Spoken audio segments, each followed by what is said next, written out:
amor, alimento das almas. Luísa. Castigo. Terminada a oração, chamou-nos à mesa a dona da casa, servindo caldo reconfortante e frutas perfumadas, que mais pareciam concentrados de fluidos deliciosos. Eminentemente surpreendido, ouvi a senhora Laura observar com graça: afinal, nossas refeições aqui são muito mais agradáveis que na terra. Há residências em nosso lar que as dispensam quase por completo. Mas nas zonas do Ministério do Auxílio, não podemos prescindir dos concentrados fluídicos, tendo em vista os serviços pesados que as circunstâncias impõem. Despendemos grande quantidade de energias, é necessário renovar provisões de força. Isso, porém, ponderou uma das jovens, não quer dizer que somente nós, os funcionários do auxílio e da regeneração, vivamos a depender de alimentos. Todos os ministérios, inclusive da união divina, não os dispensam, diferindo apenas a feição substancial. Na comunicação e no esclarecimento, há enorme dispêndio de frutos. Na elevação, o consumo de sucos e concentrados não é reduzido, e na união divina, os fenômenos de alimentação atingem o inimaginável. Meu olhar indagador ia de Lísias para a senhora Laura, ansioso de explicações imediatas. Sorriam todos da minha natural perplexidade, mas a mãe de Lísias veio ao encontro dos meus desejos, explicando: nosso irmão talvez ainda ignore que o maior sustentáculo das criaturas é justamente o amor. De quando em quando, recebemos em nosso lar grandes comissões de instrutores que ministram ensinamentos relativos à nutrição espiritual. Todo o sistema de alimentação, nas variadas esferas da vida, tem no amor a base profunda. O alimento físico, mesmo aqui, propriamente considerado, é simples problema de materialidade transitória, como no caso dos veículos terrestres, necessitados de colaboração de graxa e do óleo. A alma em si apenas se nutre de amor. Quanto mais nos elevarmos no plano evolutivo da criação, mais extensamente conheceremos essa verdade. Não lhe parece que o amor divino seja o cibo do universo? Tá bom. Quer dizer que já leram, né? Ela desceu aqui. Nada te chamou a atenção? A questão da alimentação, né? Que lógico que não é a mesma alimentação que nós temos aqui e nem com a mesma intenção que nós nos alimentamos aqui, né? Aqui a alimentação puramente carnal, que satisfazia fome, né? Lá a alimentação vai muito mais além disso. Para renovar energias, né, para o trabalho, e pelo que eu entendi assim, cada setor precisa mais do que outros, né? Uns precisam de um tipo de alimentação que se transforma em energia maior do que outros. Por que será? Depende, eu acho que do tipo de serviço, né? Do tipo de serviço, né? Um auxilia, outro recebe, então, acho que dependendo do tipo de serviço, você precisa de mais energia.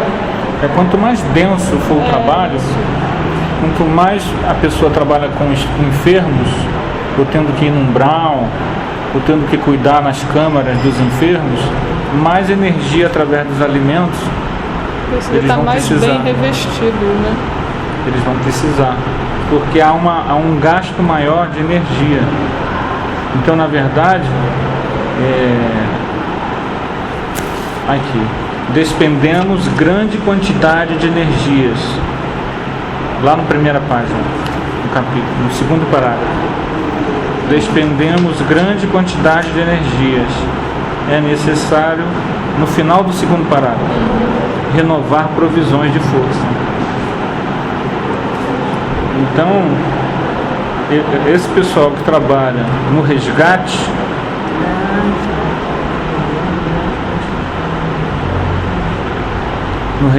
espiritual, eles acabam tendo necessidades maiores.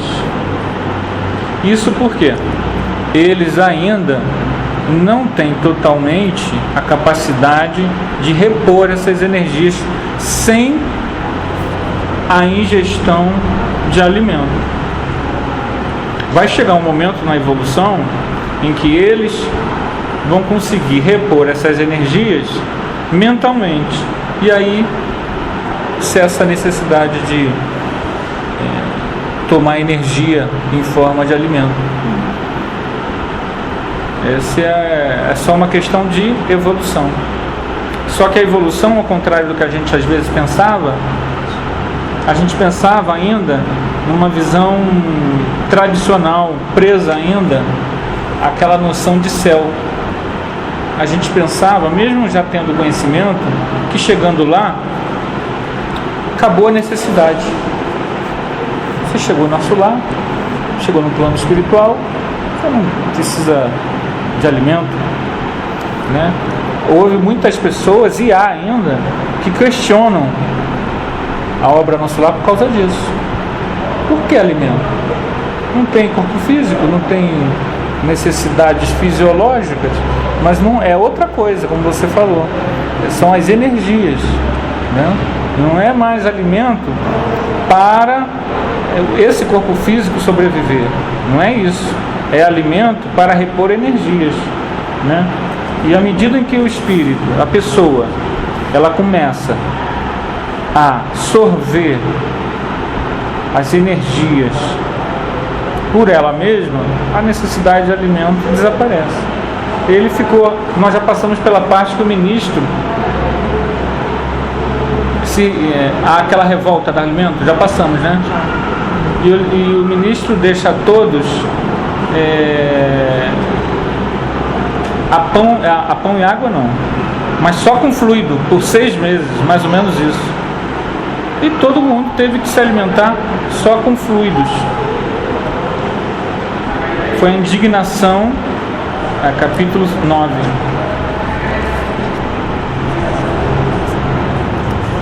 Por mais de 6 meses, os serviços de alimentação em nosso lar, no finalzinho do capítulo 9.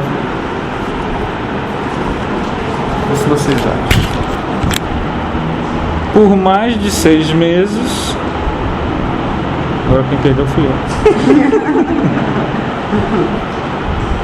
Lê alguém, por favor, que daqui a pouco eu me acho. Por mais de 6 meses, os serviços de alimentação em nosso lar foram reduzidos à inalação de princípios vitais da atmosfera, através da respiração e água misturada a elementos solares, elétricos e magnéticos. Tá bom. Aí. Ficaram 6 meses, não é nem a pão e água, a fluido. Inalação de princípios vitais da atmosfera através da respiração e água misturada a elementos solares, elétricos e magnéticos. Quer dizer, não precisaram nem daquela sopinha que mostra no filme. Está lá no capítulo 18, aqui ele só veio dar uma olhada.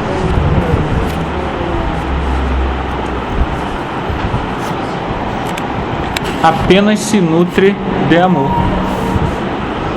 Quanto mais nos elevarmos no plano evolutivo da criação, mais extensamente conheceremos essa verdade. Então, em essência, o grande motor da nossa alma é o amor. Isso ainda, apesar de ser simples, é complexo, extremamente complexo.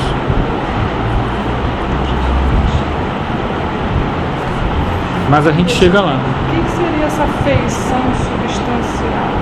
Aonde? No terceiro parágrafo. Isso, porém, ponderou uma das jovens. Todos os ministérios, inclusive da união divina, não os dispensam, os alimentos, diferindo apenas a feição substancial. Feição é a aparência e a quantidade, eu imagino, acredito que seja a quantidade de alimentos e a aparência. Porque, na verdade, nós ficamos muito presos à aparência do alimento. Uma coisa é para um carnívoro comer uma galinha assada, outra coisa é ele comer chuchu, né? Tem gente que não gosta de chuchu, não é porque chuchu é amargo, não é porque chuchu engorda. A pessoa às vezes não gosta de chuchu porque acha que chuchu não tem gosto de nada. É água. Aí não é chuchu muito sem graça. É verdade. Aí a pessoa não come chuchu. Muita gente não gosta de chuchu por causa disso. Esse tipo de pessoa vai penar um pouco o nosso lar, ou em outra colônia que for do mesmo nível. Por quê? Porque lá o alimento não vai ter graça. Chuchu porque o alimento lá é leve, né? Chuchu é leve. O alimento vai mudar um pouco, vai ser uma sopa mais rala, ou uma sopinha mais grossa, mas não vai ter um porco morto, mordendo uma maçã em cima da mesa. E aquele monte de garfo e faca para você. Deve ser um tipo mesmo de alimento, porque depois ele fala na comunicação e no esclarecimento é enorme dispêndio de frutos. A elevação ao consumo de sucos concentrados não é reduzido. Na união divina, os fenômenos de alimentação atingem o inimaginável. Deve ser um tipo mesmo de alimento, né? A aparência. Suco, sei lá. E quanto mais sólido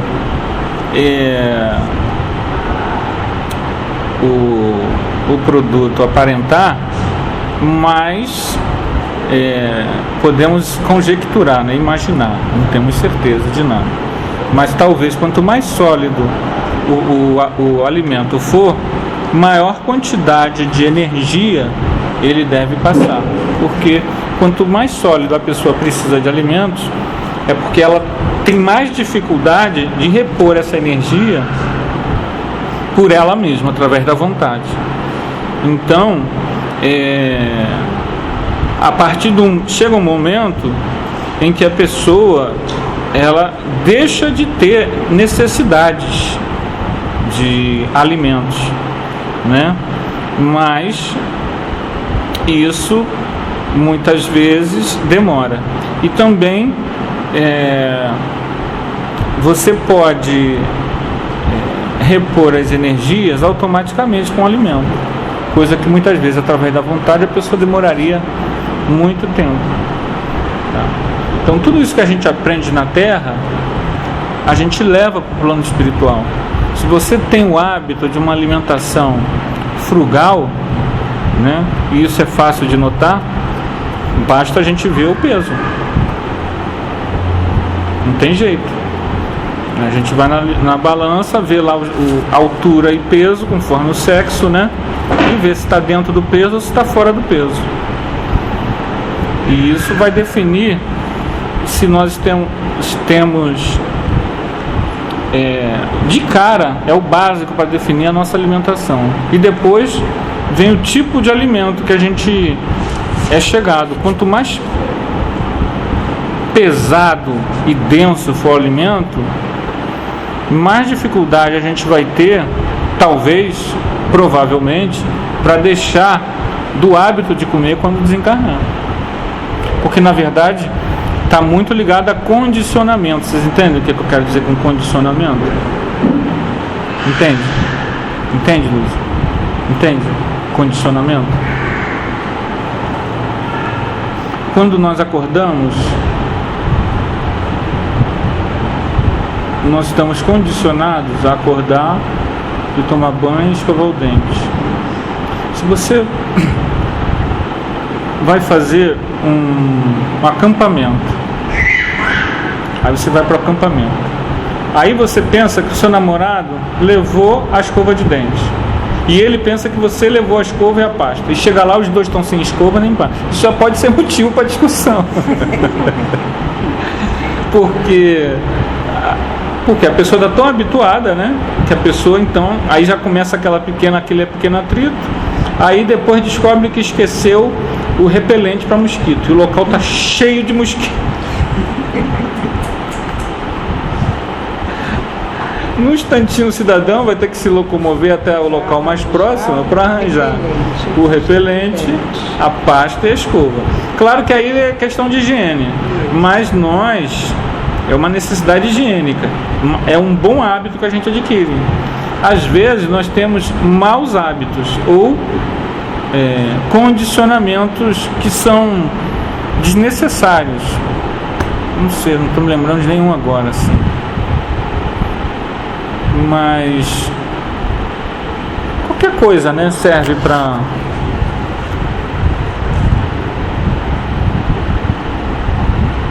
Às vezes a menina, a adolescente, para qualquer lugar que ela vai, ela quer passar sombra nos olhos. Aí ela quer ir para festa, quer passar sombra nos olhos. Quer ir para escola, quer passar sombra nos olhos. Quer ir para casa espírita, quer ir passar sombra nos olhos. Quer ir no céu. E às vezes aquilo já é o condicionamento. A pessoa não precisa a todo lugar ir super maquiada, né? A pessoa pode simplesmente para ambientes de festa, eu não sei, né, o que vocês pensam, né? Mas eu tenho esse problema lá com a minha filha. Foi o que me veio à mente. Eu tenho toda hora. Desculpa. Eu toda hora tenho esse problema. Não, Haroldo, você não precisa pintar os olhos, não precisa se maquiar toda para vir aqui, né? Ela, não, você não acha que eu amadureci, você não admite que eu cresci. Então tem esses problemas. Mas às vezes outro condicionamento, eu não sei, me digam um aí vocês. Tomar Coca-Cola logo de manhã. Tomar Coca-Cola logo de manhã. Às vezes a pessoa ela não, ela às vezes não consegue não tomar Coca-Cola. Outro agora, como eu lembrei, Uma aqui, chegamos lá, tivemos que comprar a toalha de banho, porque ninguém levou, não esperando que eu levar. Vamos lá na praça comprar, eu tive que comprar a toalha de banho, eu tenho umas 4 horas de banho. Entendeu? que sempre é mais caro, né? Porque Pois é. Mas essa questão que você falou do ato sexual do fumar, eu já tenho amigos que falam isso. Não tem como não fazer, que eles falam. Mas é questão só de condicionamento ou uma questão de orgânica mesmo? Que o cigarro faz, você ter esse tipo de... não, mas é orgânico porque o nosso organismo ele fica com essa memória. É porque, ó, eu fui fumante durante muito tempo. E deixei de fumar tem pouquíssimo tempo. Tem 2 anos que eu deixei de fumar.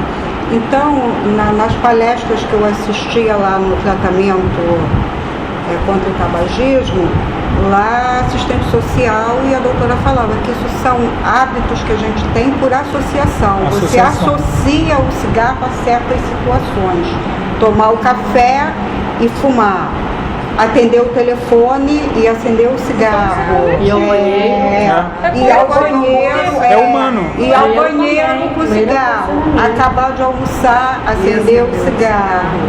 porque se fosse assim, um que fuma tem esse tipo de hábito, o outro já tem outro. Não, mas todo mundo. A Então, maioria, são hábitos por se associação. Fuma, tem que tomar café ou fumar depois do café, sempre tem essas coisas. Eu tinha um outro, assim, se eu andasse de ônibus, quando eu descia do ônibus, a primeira coisa que eu fazia era pegar o cigarro. Cataguimba falando com esse cigarro. Andar pelo chão, vendo assim qual o cigarrinho jogado fora que estava um pouquinho. Eu, essa semana, eu vi uma reportagem. Eu fui lá na manutenção que eu ainda frequento. Toda última quinta-feira são as reuniões de manutenção.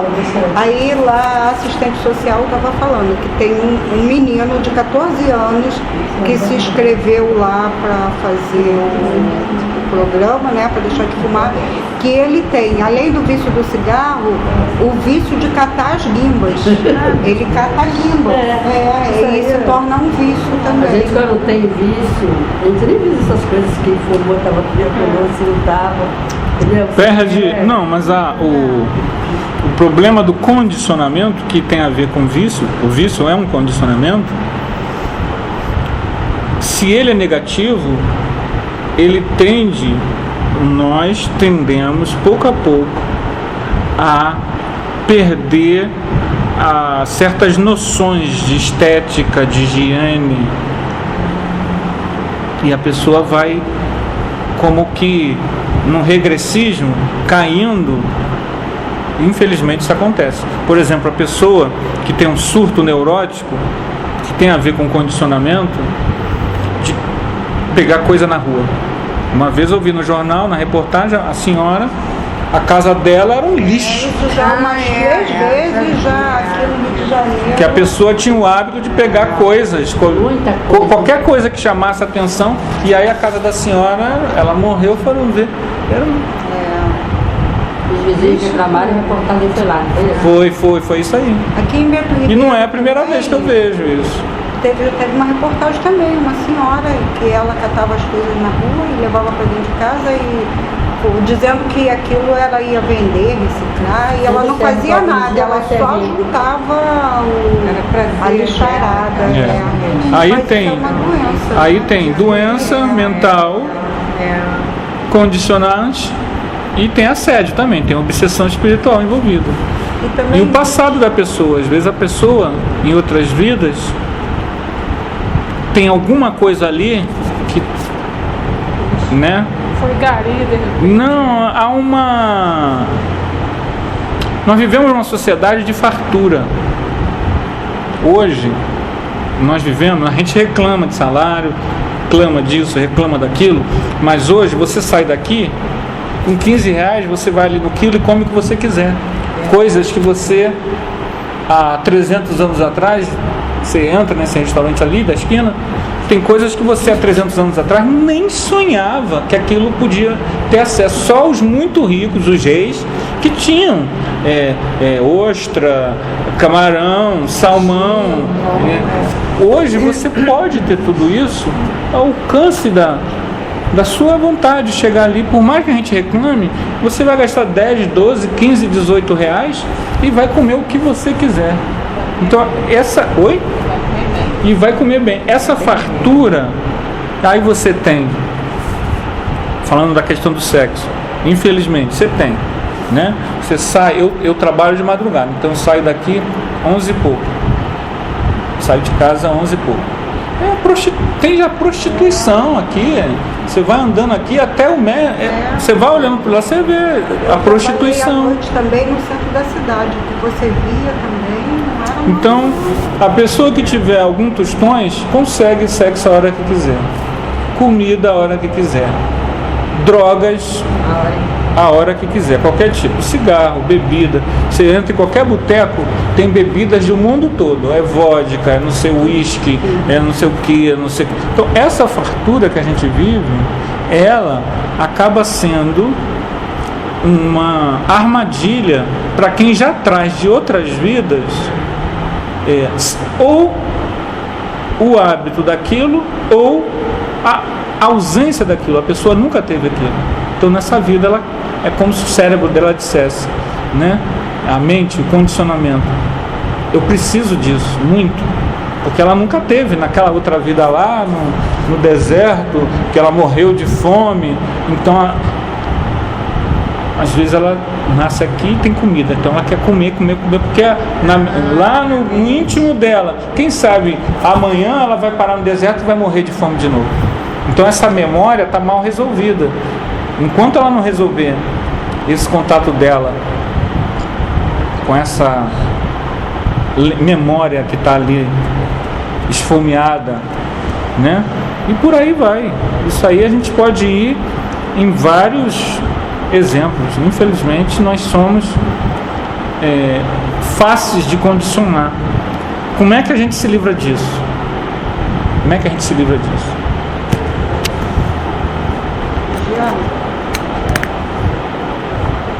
Eu tô querendo a opinião de vocês mesmo, vigiando. Como é que a gente se livra disso? Mais o quê? Como é que a gente se livra desses condicionamentos, desses apegos, dessas repetições? Tem que ter muita força de vontade, muita coragem, né? Para você detectar e ficar ali batalhando com você mesmo, entendeu? É um serviço árduo, né? Diário. Não é fácil, entendeu? Quando os estudos, assim, você vai vendo que existem essas coisas. Muito bem. Eu tenho, uma vez o Anderson falou que ela no estudo, eu não me esqueci, né? que ele falou assim, você falou a questão do sonho, e que a gente tem como lembrar, se de manhã você, antes de levantar, você ficar ali, né, uns minutos, eu nunca esqueço disso, e a última coisa que eu consigo fazer, eu estou tão condicionado, despertou o relógio, eu já levanto, entendeu? Já vou escovar o dente, porque é sempre na correria para ir trabalhar, né? Então tem que tomar café, tem que tomar banho, tem que escovar o dente, tem que arrumar a bolsa. Aí depois que eu já estou no trabalho, é que eu lembro do que ele falou. Eu falei, puxa vida, podia ter ficado uns minutinhos. Mas é um troço que você já está tão condicionado àquele hábito, você não consegue, entendeu? Não é que não consegue. Eu tenho que de noite me lembrar disso, para já ir dormir com isso na cabeça, para ver se de manhã eu consigo fazer isso, entendeu? E a gente tem aquele hábito, eu pelo menos tenho, não sei se vocês têm, né? De marcar o horário de acordar justamente na justa medida. Aproveitar o máximo possível, né? Aí, quer dizer, quando o relógio desperta, você já não tem mais tempo para ficar. Quando eu estou de folga e tenho que dar aula de manhã, aí outro dia eu marquei 6 horas. Marquei 6 horas. Aí 6 horas. Aí acordei 6 horas, sei o que, não sei o que. Cheguei lá, 5 minutos atrasado. Falei, 6 horas não dá.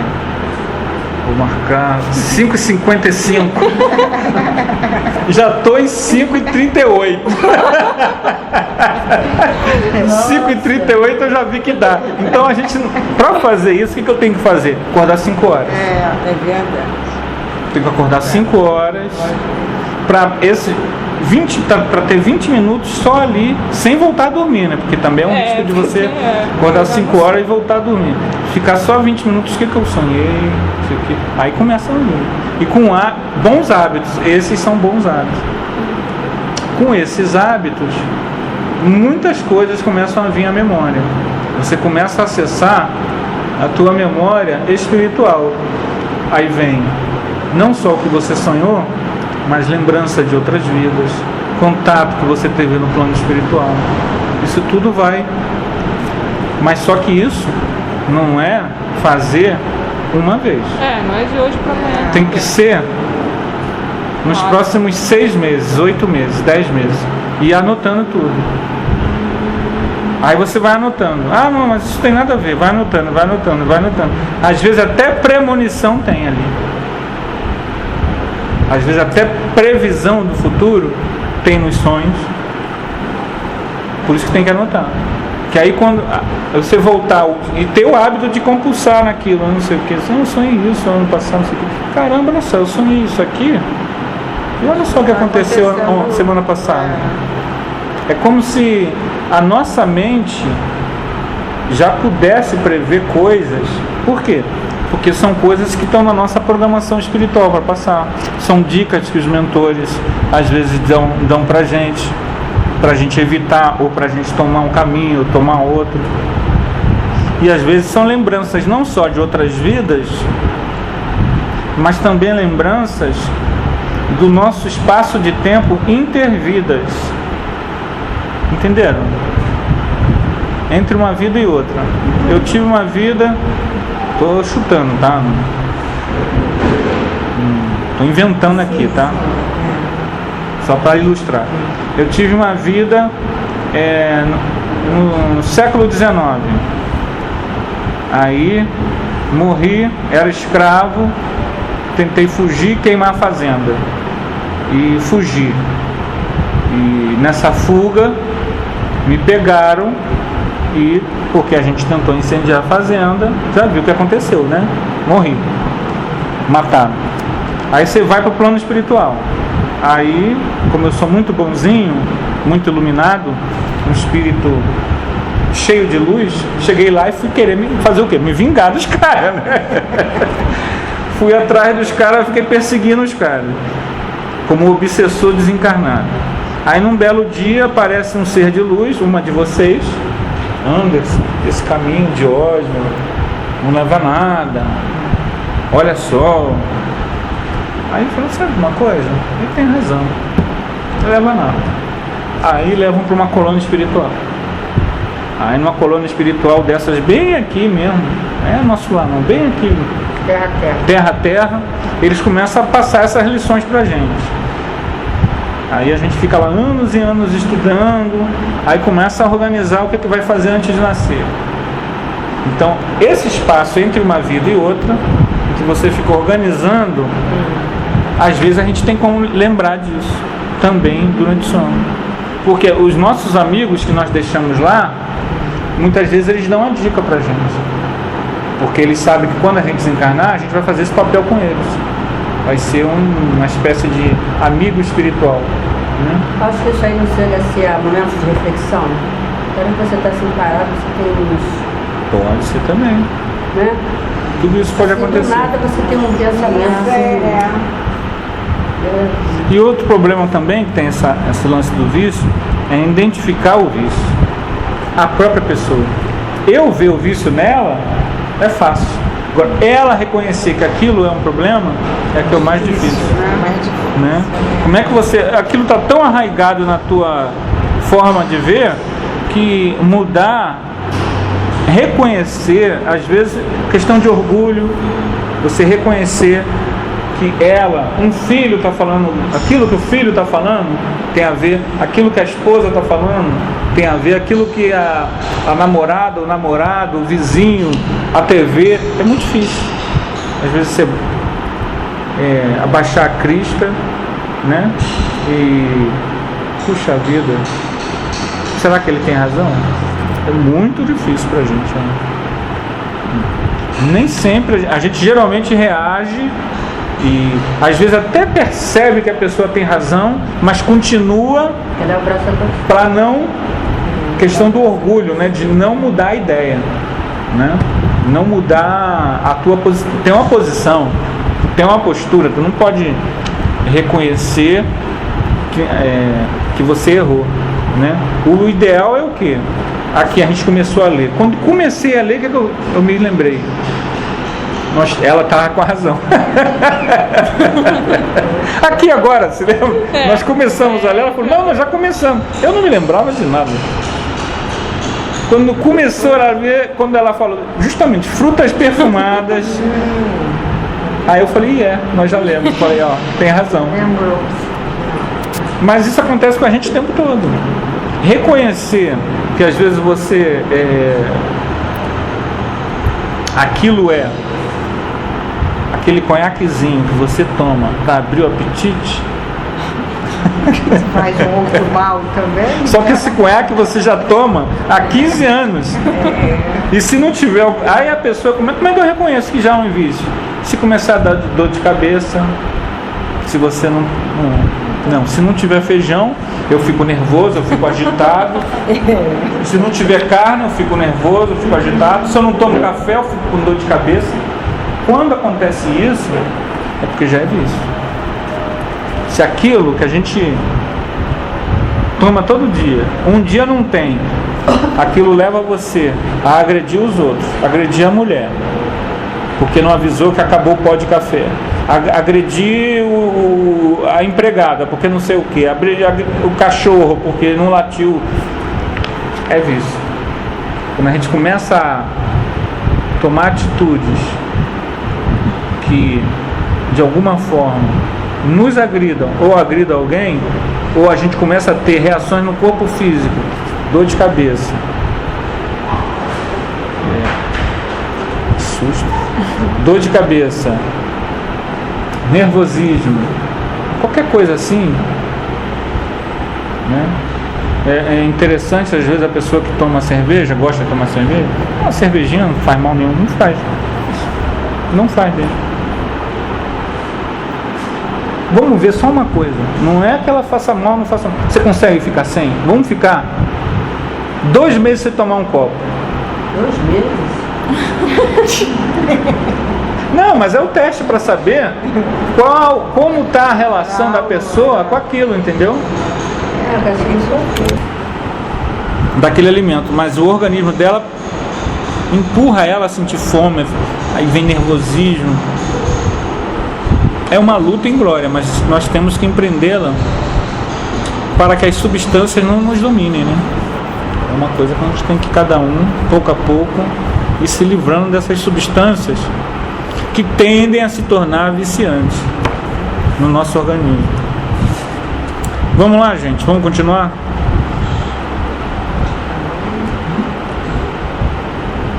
tais elucidações. Você lê pra gente?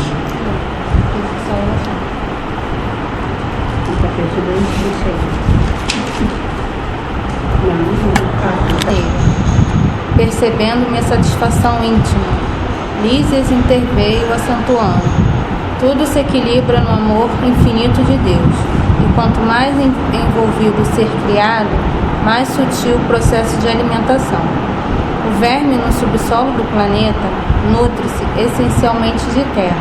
O grande animal colhe na planta os elementos de manutenção, a exemplo da criança sugando o seio materno. O homem colhe o fruto do vegetal, transformando-o segundo a exigência do paladar, que lhe é próprio, e serve-se dele à mesa do lar. Nós, outras criaturas desencarnadas, necessitamos de substâncias suculentas, tendentes a condições fluídicas, e o processo será cada vez mais delicado, à medida que se intensifique a ascensão individual. Tá bom. Pode comentar. Se quiser. Nada a comentar? Ana? Tal que fala. Igual assim, que ele está comentando do outro parágrafo. Né? Aqui está dizendo que quanto mais se elevar, menos vai precisar do alimento.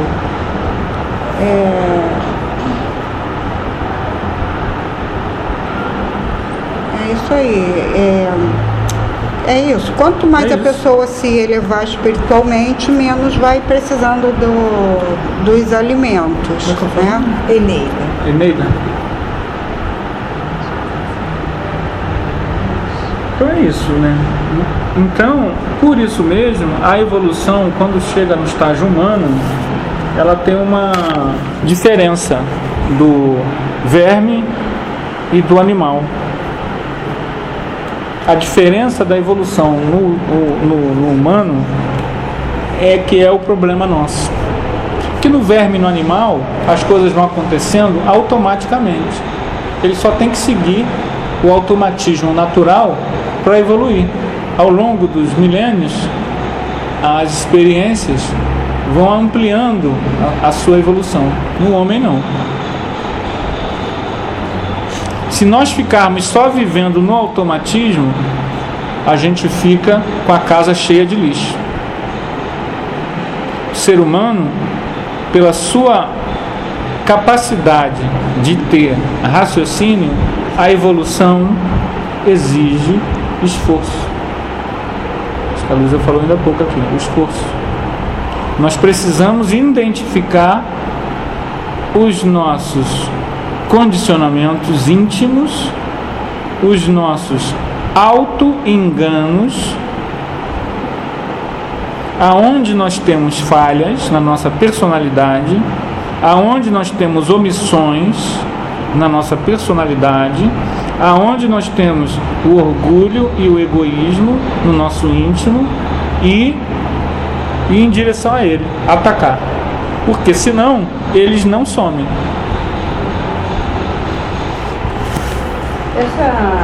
Justamente nos encarnados necessita de substância suculenta. A substância suculenta vem a ser o quê? Justamente isso que a gente está estudando. Ou o fruto, ou a sopa. Desencarnados, né? Desencarnado. Ou só o fluido. À medida que vai evoluindo, ele vai sutilizando isso. A fruta espiritual, ela, ao contrário da fruta nossa, quando você morde, ela te energiza, ela te enche de energia, te purifica. É uma coisa maravilhosa.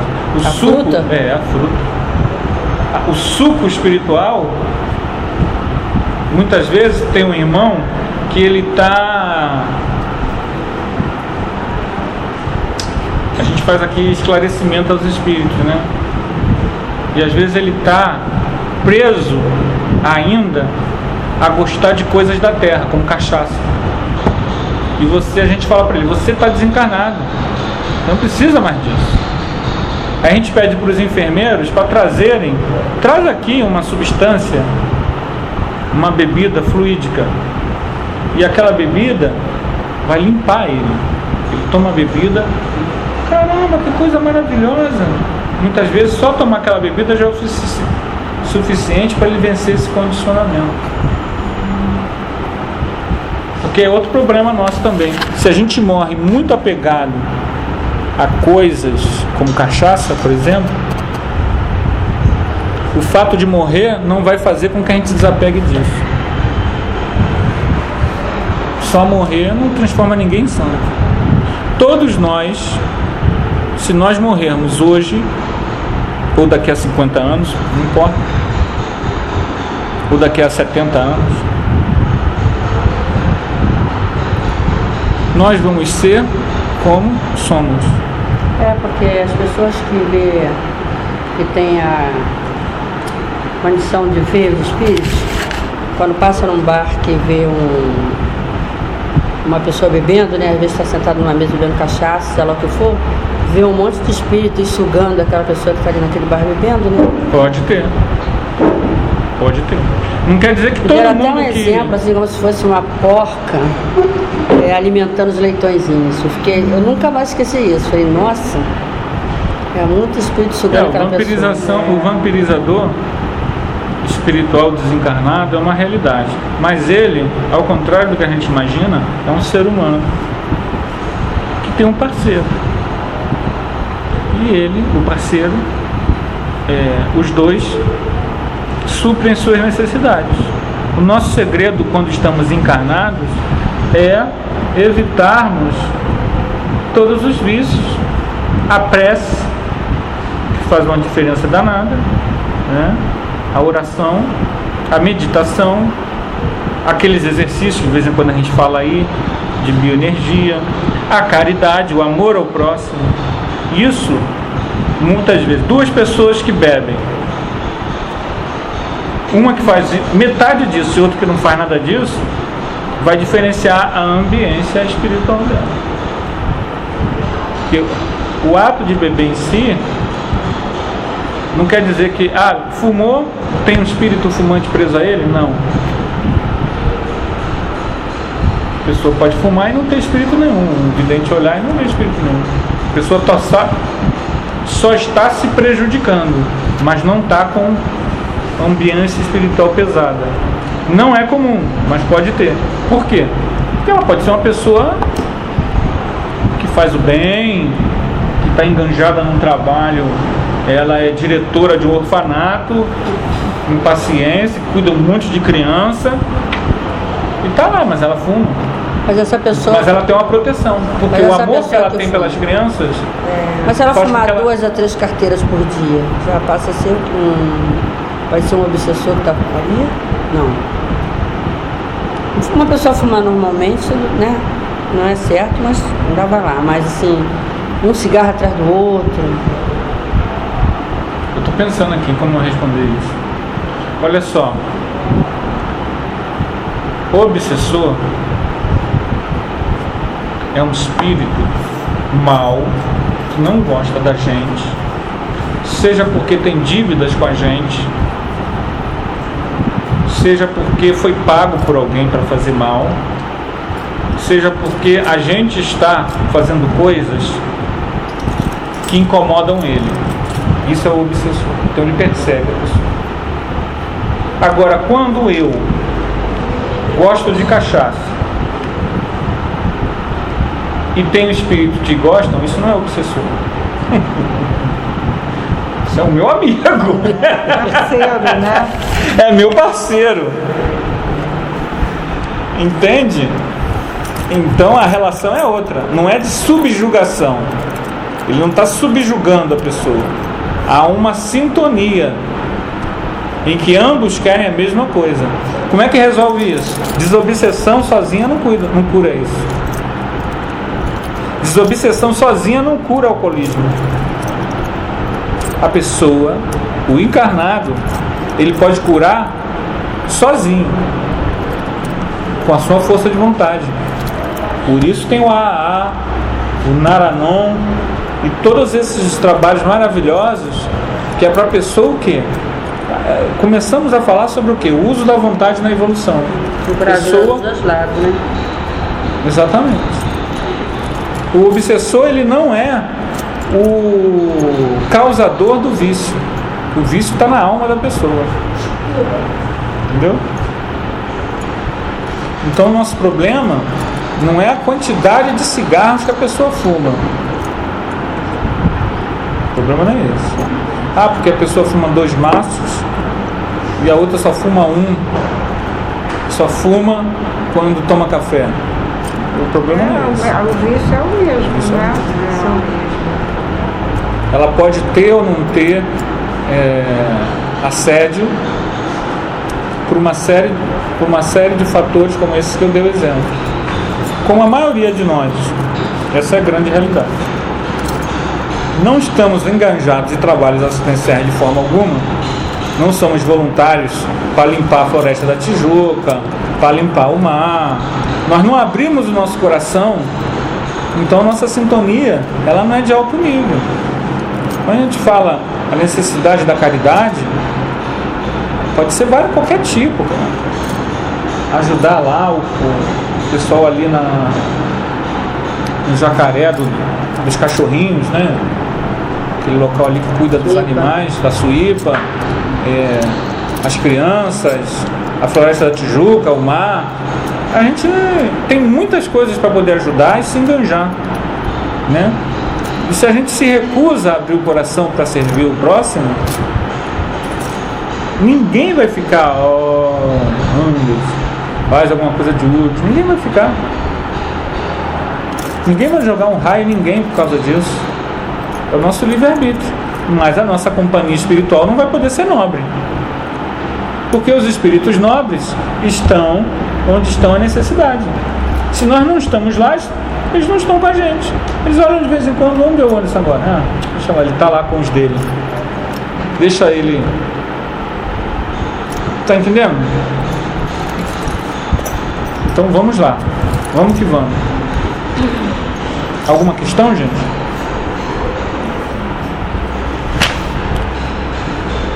Ana, por favor.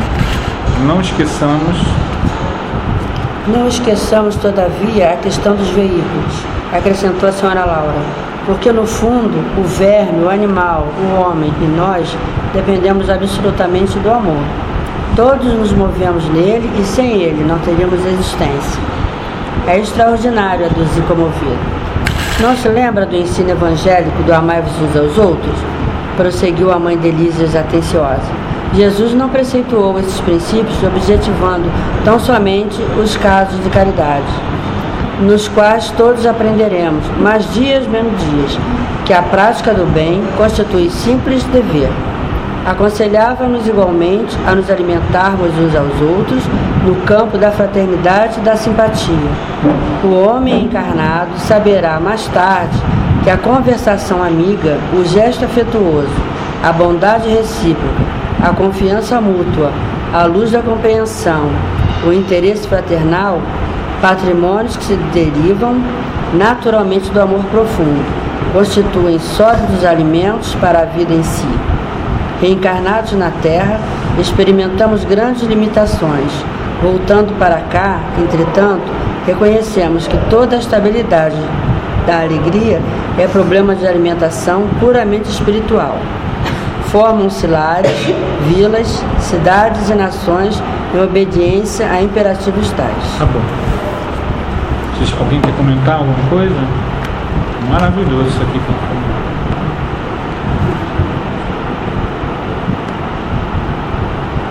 Mais uma vez ela volta a falar do amor. Homens, animais, vermes, dependemos do amor. Todos nos movemos nele e sem ele não teríamos existência. Isso é transcendental. Por que é transcendental? Porque ela está falando uma coisa básica, que é Deus é amor. Deus, quando cria o universo,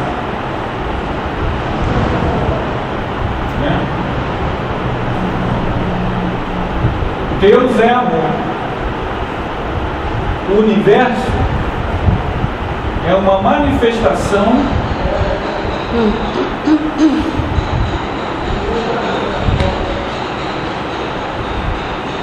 do amor. E ele não só cria, como mantém. Ele sustenta o universo. Então, quando ela diz: todos nós dependemos absolutamente do amor. Todos nos movemos nele, e sem ele não teríamos existência. O amor é Deus, e Deus sustenta a criação. Ele não cria e se afasta, não. Ele cria e sustenta. Tudo que existe, tudo que há, não perdeu contato com a criação. Deus cria e sustenta. Então, todas as criaturas de Deus, todos os átomos, tudo que existe em todo o universo ou universos, está permanentemente ligado à sua procedência original, que é Deus. Ora, se eu tenho um pedaço de chocolate, outro pedaço de chocolate, outro pedaço de chocolate, e aí eu descubro que esses pedaços de chocolate, na verdade, não estão partidos, mas estão interligados a uma procedência, uma barrona de chocolate gigante, eu começo a perceber que esses pedaços de chocolate não são vários, né?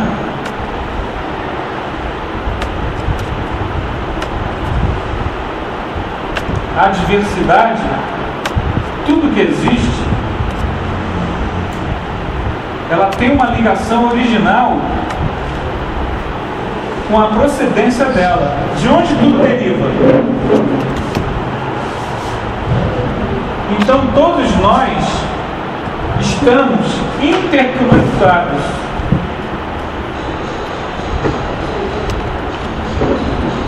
Você tem muitos pedaços de chocolate.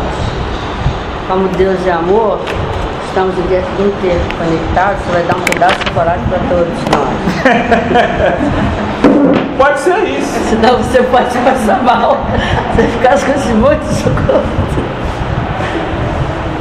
O exemplo é o seguinte: se nós fôssemos barra de chocolate, não sei desenhar barra de chocolate. Se nós fôssemos a barra de chocolate, Um quadrado. Um retângulo. se nós fôssemos a barra de chocolate, Aí ela já está partida. É. ou um bombom, nós enxergamos assim, já que eu sou o bombom,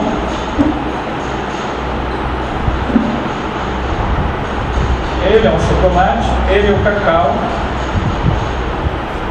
Nós nos enxergamos partidos, mas se nós começarmos a perceber que o cacau, o chocolate em pó e o bombom, todos derivam do cacau, eles estão interligados, eles estão interconectados, eles estão ligados. A origem é o amor, é Deus. Então, o que eu quero dizer é simplesmente, Deus ele cria, mantém e sustenta. E nossa evolução se dá na medida em que nós começamos a perceber a necessidade do amor ao próximo. Porque, na verdade, o próximo é o meu espelho. Não adianta eu falar de amor. Amor só falado meus irmãos, aqui na palestra, nós precisamos amar. Mas o amor, ele tem um problema. Ele tem que ser, sabe? Senão ele não existe. Ele precisa ser irradiado. Aí ela aqui diz, ó, não sei nem quem está falando mais, mas diz assim, ó, Dona Laura. é Dona Laura, né? Jesus não preceituou esses princípios objetivando tão somente os casos de caridade. Aconselhava-nos igualmente a nos alimentarmos uns aos outros no campo da fraternidade e da simpatia. Fraternidade e da simpatia. Conversação amiga. Gesto afetuoso. Bondade recíproca. Confiança. Interesse fraternal no outro. Eles derivam do amor profundo. Então, gente, a doutrina espírita, ela tem uma missão que é de resgatar ou ensinar a nós essas ações. Não interessa na doutrina espírita que eu seja um excelente orador, que tenha 5.000 pessoas ouvindo, se eu não sei ser humilde. Então, gente, o amor, a simpatia, o gesto afetuoso, a bondade recíproca. Às vezes a gente é espírita e não tem isso. A gente não considera o outro. Às vezes a gente eu conheci uma pessoa que não acreditava em Deus. É tão difícil, né? A pessoa é ateia, de carteirinha. Ateia de pai ateu, de mãe ateu, de avô ateu.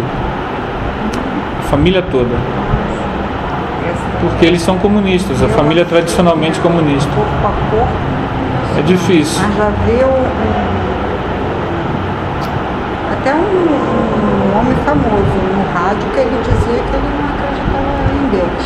Mas essa pessoa... Ele era um neurocirurgião. Não sei, acho que eu sei quem é. Carlos Bacelar. Bacelar. Mas essa pessoa específica é uma doçura de pessoa. Uma pessoa bonita, uma pessoa que faz um trabalho bonito, uma pessoa que tem um senso de humanidade avançadíssimo, acima da média. E aí? Complicado. Não é complicado, para a doutrina espírita não é complicado. Por quê? Porque não importa. Méritos dela, né? Muitas vezes Deus fica para a gente como um rótulo. Eu acredito em Deus. Eu acredito em Deus. Mas você não...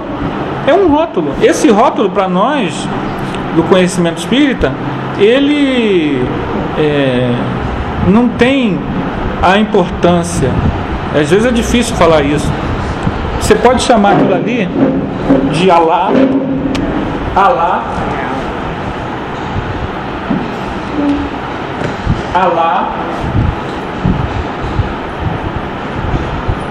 Brahma, como é que é? O Alfa é Oxalá, não, é Zambi? Acho que é Zambi, sim. Zambi, Oxalá. Oxalá. O nome que você der ao arquiteto do universo, arquiteto do universo é uma expressão do Rosa Cruz. Ou Também não. que lembra a interconexão, que tudo está ligado, o todo, Deus. O nome que você chamar, isso não tem menor importância se você não tiver essa simpatia, esse carinho, essa vontade de respeitar o ser humano. A gente, já em nome de igreja, em outras vidas, matou pessoas, queimou pessoas, prendeu pessoas, entrou em guerra com outras pessoas, entende? Ou a gente era muçulmano e matava cristão, ou era cristão e matava muçulmano, ou era cristão e matava outro cristão que não acreditava no mesmo cristianismo que a gente. Tem que acabar com isso. Essa questão de rótulo, isso não tem a menor importância. Esses valores aqui é que tem importância. Então não adianta eu ser um orador espírita e não querer falar numa casa espírita, porque a casa espírita é na Baixada. Eu não vou na Baixada. Eu moro em Copacabana, eu não vou na Baixada. Ou exigir que me deem... Não, eu não tenho não. Tá? Mestrado, doutorado, então tem que falar. Uma vez eu fui numa palestra espírita na Zona Sul, me disseram, não sei, eu não vou muito assistir palestra espírita na Zona Sul, mas disseram que lá isso é comum, na Zona Sul. Antes do orador começar, dá um resumo bibliográfico que ele é doutor em não sei o que não sei o que lá. O cara não vai falar do doutorado dele em biologia, ou doutorado dele em assistência social, ou doutorado dele em direito. O cara vai falar de doutrina espírita. Eu não estou condenando quem faça isso. Eu já dei palestra em tal lugar, assim. Isso qual a importância? Vejam bem. Não, dentro do assunto, né? Eu não estou dizendo que isso se vocês forem assistir isso em algum lugar, não estou dizendo que vocês têm que condenar, não. Só que isso tem a menor importância. Títulos. O estudo em si acrescenta, né? Claro. O conhecimento que você tem, o que isso pode acrescentar, né? Não entra a vaidade, né? Quando entra isso, Muitas vezes eu já assisti palestra que eu fiquei tão empolgado ali, não aqui, mas assisti já palestra assim, maravilhosa, que o cara acabou, aquele silêncio. Você querendo extravasar a alegria, nem precisava ser uma palestra espírita, mas você... Não, no caso é palestra espírita. Por quê? Porque na doutrina espírita não se tem o hábito de bater palma. Dificilmente você vai ver bater palma. É para evitar a vaidade. E tá certo. Entende? Não vejo... Mas às vezes nós precisamos extravasar o nosso amor e a nossa bondade recíproca no nosso dia a dia, e não deixar que títulos, porque eu sou o dono da empresa, porque eu sou o médium da casa espírita, porque eu tenho vidência, porque eu tenho 3 carros, porque eu moro em Ipanema. A gente fica criando essas coisas e nos afasta do outro ser humano. Você pode morar em Ipanema, ótimo, parabéns. Eu gostaria de morar em Ipanema, ou pelo menos ter a possibilidade. Não, eu posso morar em Ipanema se eu quiser. Mas eu não moro em Ipanema, não é porque eu não quero e não gosto, né? Eu não moro em Ipanema porque não dá. Eu poderia, não. Eu posso morar em Ipanema se eu quiser, mas eu não moro porque eu não quero. Entende? Não é essa a situação. Não é a realidade. Mas vejam bem, se você mora em Ipanema, você não é melhor ser humano do que o que não mora. Se você é orador, você não é melhor ser humano do que quem não é. Se você é dirigente de casa espírita, você não é mais evoluído do que ninguém. Se você é um padre ou um pastor, você não é mais evoluído do que ninguém. Essas coisas, gente, são fantasias mentais que a gente cria. E muitas vezes você acredita. Todo mundo te elogia tanto, tanto, tanto, que você começa a acreditar naqueles elogios. Aí entra o que eu estava lendo hoje. A vacinação está aí? Não. Eu sabia que eu falei. Auto-engano. É um título de um livro. Não é espírita não esse livro. Eduardo Gianetti. Você começa a acreditar que você não essas falsas referências.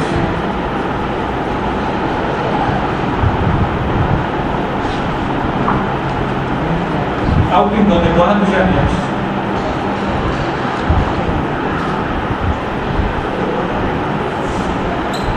Mais ou menos assim. Você começa a acreditar nisso. E às vezes a gente cria isso. Você usa só a roupa branca, coloca uma barba grande. Barba grande é símbolo de sabedoria. Roupa branca é símbolo de pureza. Às vezes raspa o cabelo, fala de forma melíflua, sedutora, baixinha. Tudo isso você acredita que é mais superior do que alguém. E veste essa roupa de mestre espiritual, mas está se auto-enganando. E as pessoas seguem. Isso é que é pior. Você criar uma seita ali sobre os adoradores do poste de luz e começar a dizer que o poste de luz da rua tal, número tal, ele faz milagre, vocês podem ter certeza que vai ter gente te seguindo. Ou então você parar na rua, começar a parar e ficar olhando pro céu, olhando, daqui a pouco um bando de gente em volta olhando. É uma coisa ou você dizer que é Jesus Cristo, você pode chegar ali, e dizer que é Jesus Cristo. A tua convicção em dizer que é Jesus Cristo vai ter seguidor, vai ter gente te seguindo, acreditando em você. Então, esse auto-engano, ele é muito comum, e ele é muito difícil da gente se arrancar dele. Ela dá a pista pra gente aqui, ó. Não é importante, não estou lendo não, tá, gente? Não é importante a importância. Antigamente a gente matava em nome da igreja. A igreja não é importante. Antigamente a gente matava em nome de Alá. Alá não é importante. Por quê? Porque Alá não quer que você mate ninguém. Se a gente mata em nome de Alá porque alguém está dizendo que é profeta e está te mandando matar em nome de Alá, ele está te enganando e você está se enganando.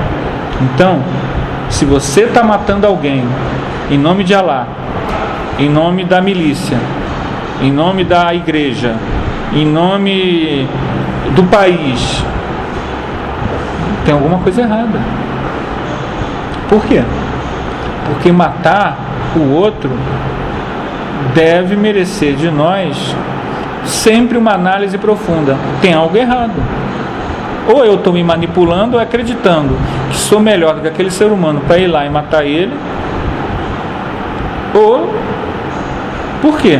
Porque nossa relação com o outro precisa ser fraternidade, simpatia, afeto, conversação amiga, bondade recíproca, confiança mútua, interesse fraternal. É para isso que a gente nasce. Eu não nasço para ser... O objetivo da minha vida não é ser orador famoso, nem artista de novela. Não é para isso que a gente nasce. A gente nasce para cultivar esses valores aqui, ó. O que eu vou fazer da minha profissão, as minhas ações, isso são de cada um. Vocação, forma de vida, limites, interesse. Mas a essência está aqui, ó. Se nós esquecermos essa essência, a gente se perde. Aqui está a essência. Conversação amiga. Não adianta você ser um sabidão em doutrina espírita e não ter amigo. Não adianta você ser um pastor famoso e não ser capaz de um gesto afetuoso em quem não é da tua religião. Então, é isso que essa doutora fala, a dona Laura fala, é fundamental para nós. Todos nos movemos no amor e sem ele não teríamos existência. O amor é o mais importante. Quando a gente desencarnar e o ser de luz aparecer para nós, ele não vai perguntar assim: Aonde você foi morar? Você foi morar em Oswaldo Cruz, Poços de Caldas ou em Ipanema? Ele vai perguntar isso. Ele vai perguntar qual é o teu carro. O teu carro é um carro 0 ou um carro de 80 ou você não tinha carro? Ele não vai perguntar isso. Ele não vai perguntar quantas divisas, se você era general, se você era sargento ou soldado. Oi? Não era nada. Ele vai perguntar, você amou? O que você fez com o teu corpo físico de bom para o mundo? Você irradiou simpatia? Você foi bom? Você teve interesse em ajudar as pessoas?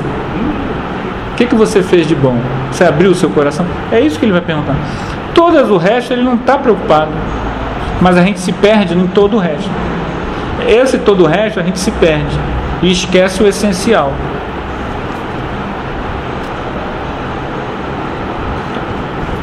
Então, gente, acabou nosso tempo. Eu queria fazer umas perguntas. Da próxima vez você pergunta antes de 5h30, mas fala. Não tem nada a ver com o assunto. Porque eu vi o filme semana passada. Pode. Então, eu vi o filme semana passada, eu fiquei com umas dúvidas. Que é o filme? Nosso Lar. Aí tem uma parte da guerra, aquela parte que os espíritos vêm da guerra. Nem todo mundo vai para o hospital, não?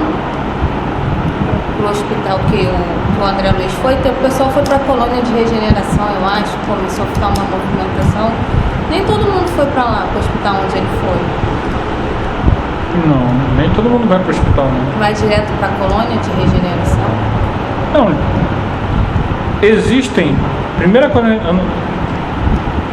para você entender, milhões de colônias. Milhões. Todo mundo. Não é colônia, não, é esse nome. Essas união divina, não tem lá um monte ministérios. de... Nosso lar é dividido em vários ministérios.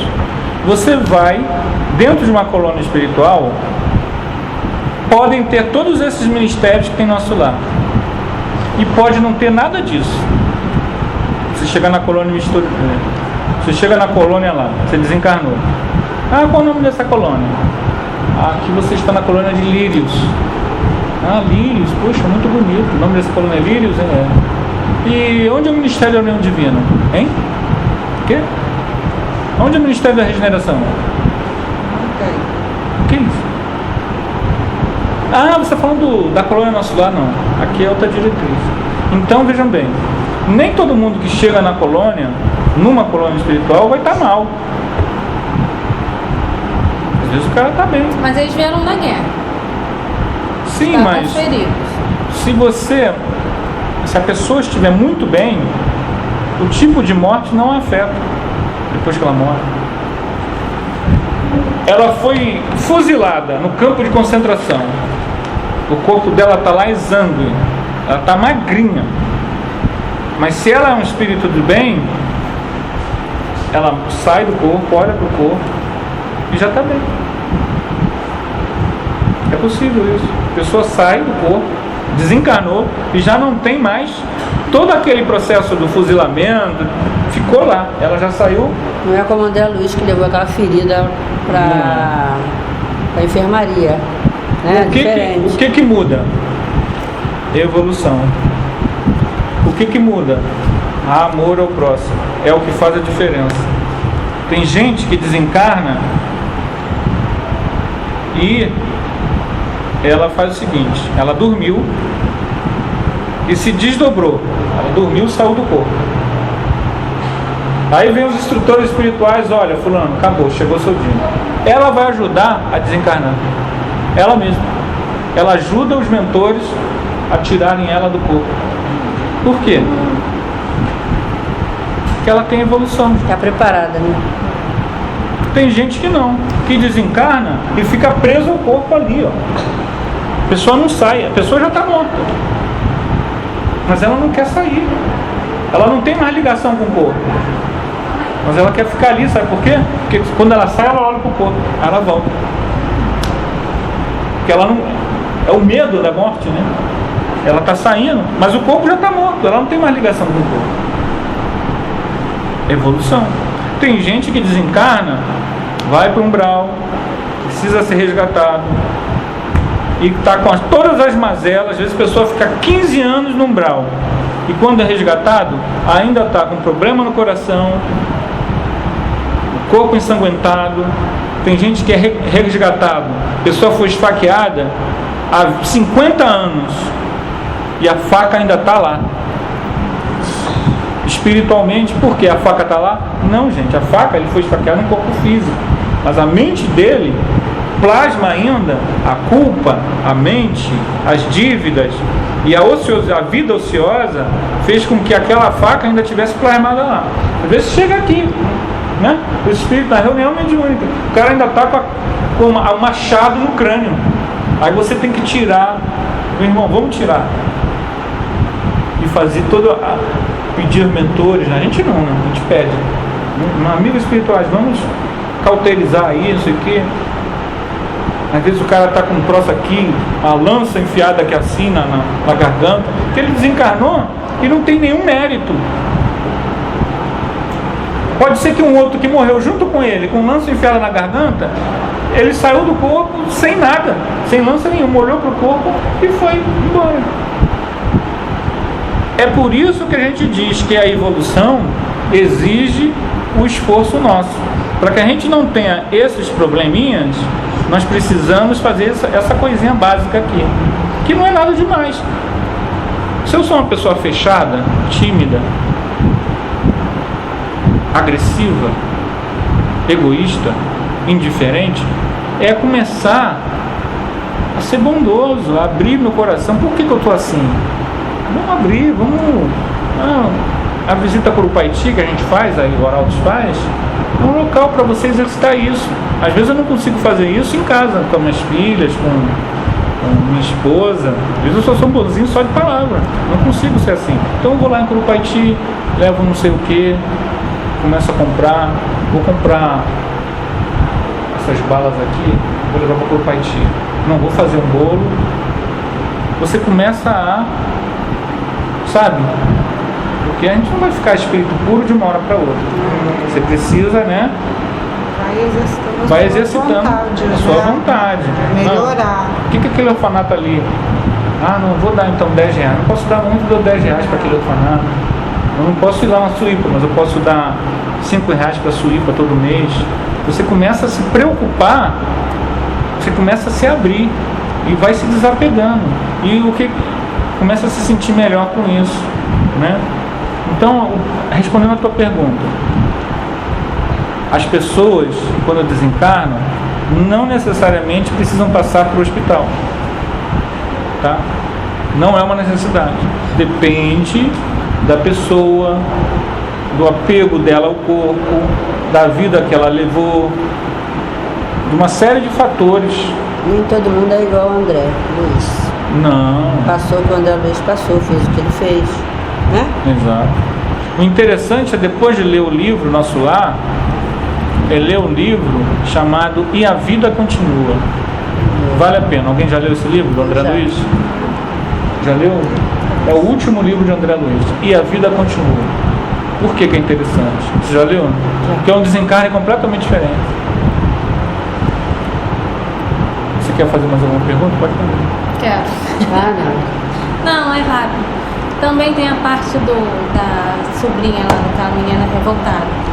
Ela foi lá para o Nosso Lar, só que ela estava revoltada. Os espíritos revoltados também vão para lá, também são resgatados, não passam pelo umbral? Gente, é uma boa pergunta essa. Eu também estou pensando, né, eu assisti também o Nosso Lar. Então tinha essa sobrinha que ela chegou lá revoltada. Ela queria saber do noivo, né? Ela queria saber do noivo. Ela ficou, eu falei, gente, como é que pode?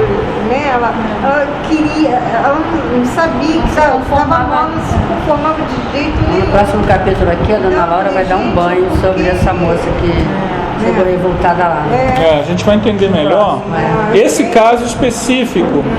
dessa moça, sem ter lido assim há muito tempo, mas a gente precisa entender algumas coisas. Primeiro, quem tem padrinho, como é que é a expressão? Não morre pagão. Eu pensei nisso. Quem tem padrinho não morre pagão. E se a gente fala de amizade, solidariedade, simpatia, isso são coisas que não morrem após a morte. Então, o próprio André Luiz, quando a gente vê o livro, não foi só uma pessoa que ele ajudou, como mostra no filme. Ele ajudou, assim, muitas pessoas. A gente já leu essa parte aqui. Aqui diz mais ou menos que umas 30 auxiliaram ele. E isso atenuou muitas coisas dele. Nós temos agravantes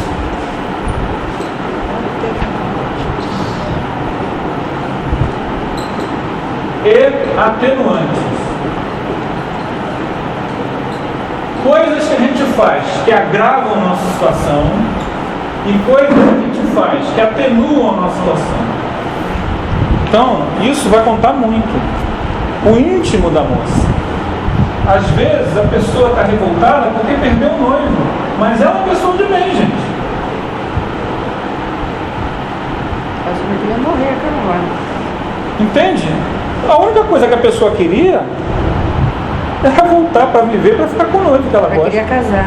Mas ela tem bons pensamentos, ela tem bons sentimentos, ela não é uma pessoa que precise ir para as zonas inferiores, entendeu? Porque senão a gente vai começar a pensar em transformar um umbral no inferno. O umbral não é o inferno. Está acima. O umbral é punição, mas é, acima de tudo, autopunição. É um problema de consciência.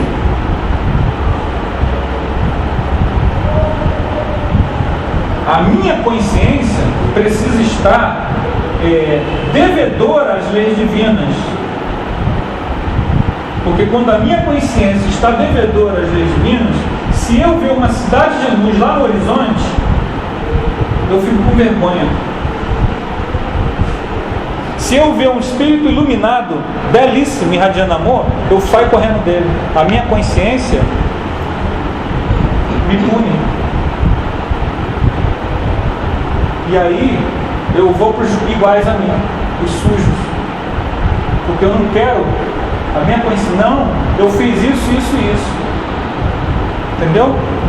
Então, não é alguém, não, ela é uma revoltada, ela é uma insubmissa, ela é uma abusada, vai para o umbral. Não é assim. Não é assim, gente, não é assim. Tem gente que, e a vida continua, o que acontece com a menina? Ela não é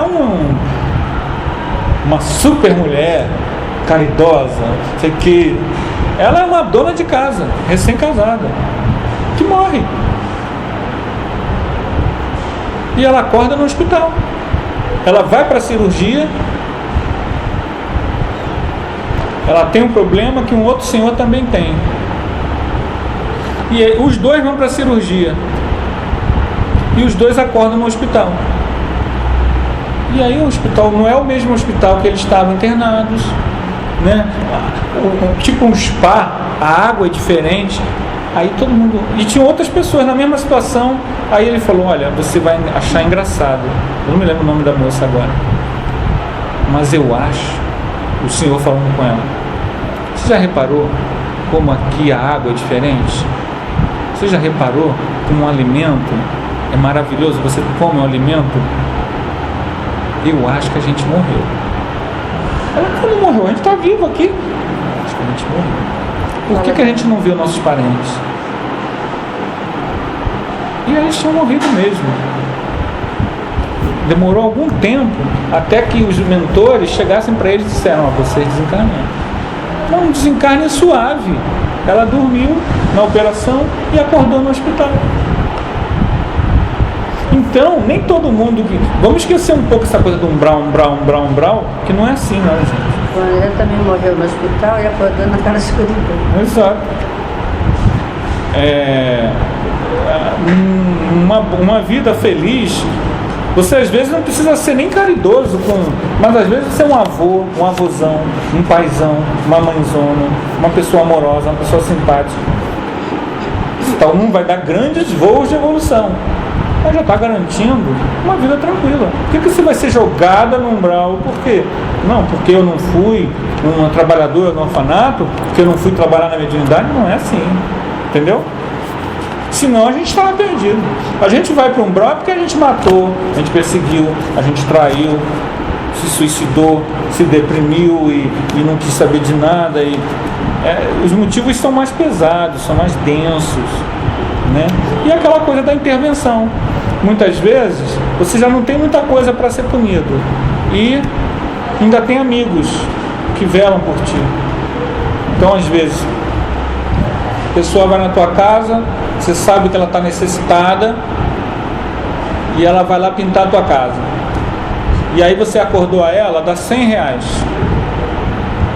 E aí você, em vez de você dá 150. A pessoa agradece muito, você dá 150 e uma bolsa de comida para ela. Às vezes, o pai desencarnado daquela pessoa que está ali, está vendo e te agradece muito, porque aquela bolsa foi fundamental para que aquela pessoa não se matasse. Chega lá do outro lado, quando você desencarna, aquele pai que é grato por aquilo que você fez, ele vai fazer mundos e fundos para que você seja bem amparado. Ele vai ser um dos primeiros a estar na fila para te ajudar. Porque a gente só fala do mal, né? Não, que vão estar te esperando. Eu falo muito do mal. Mas também tem um lado bom. Todas as pessoas que a gente fizer o bem e que forem gratas, elas vão mover mundos e fundos para que a gente possa ter um desencarne tranquilo. É uma matemática divina. Se a gente entender bem isso, semana que vem, mês que vem, a gente está todo mundo lá em Curupaiti. Olha só. Mais alguma? Deixa eu então